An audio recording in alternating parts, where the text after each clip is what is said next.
Chapter 23. Pizza Delivery. My grandfather is grounded.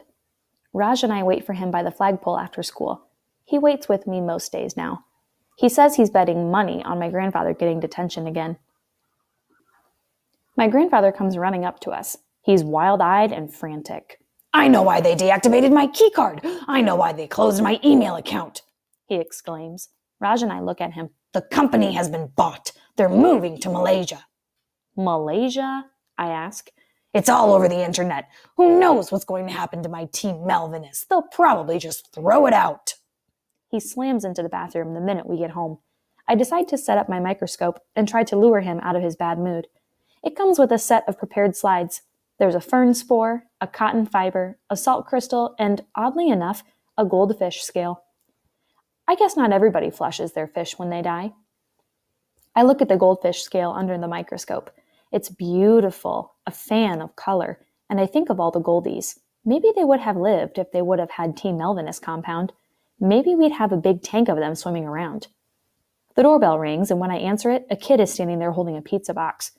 "Pizza delivery," he says. His hair is in a mohawk, and he's got a few rings in his ears and one in his lip.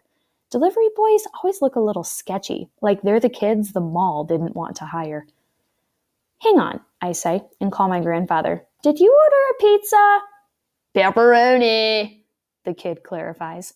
My grandfather comes to the door. "I didn't order anything," he says with a frown.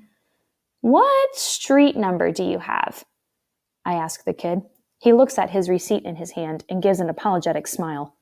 "Oops, my mistake," he says, and lopes away.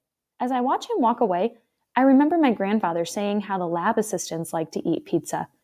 I look at my grandfather and smile. I think I know how to get into Building 24. I detail my plan to Raj and my grandfather at the lunch court. Raj dresses up as a delivery kid. He takes a real pizza and gets buzzed into the lab by assistants. He drops it off, and on the way out, he grabs the Team Melvinus. That way, we don't have to worry about the security guard or the whole key card thing. "Not bad," my grandfather says. I turn to Raj. What do you think? Would you do it? He doesn't hesitate. Sure, I'm in. "And your brother, too," my grandfather adds. "We need a ride."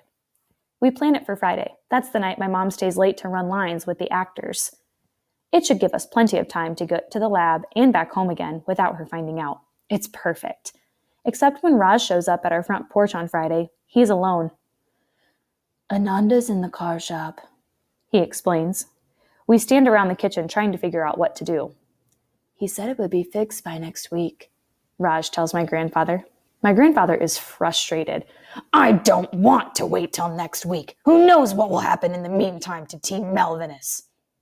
So let's take the bus, Raj says. "Do you know how long it will take if we go by bus? We have to find a pizza place, get the pizza, then take 4 buses to get there, and walk, and—" But I'm not listening to him. I'm too busy staring at my puzzle on the kitchen table. It's almost finished now. The bustle of the city, the people rushing down the sidewalk, the storefronts, the yellow taxi cabs.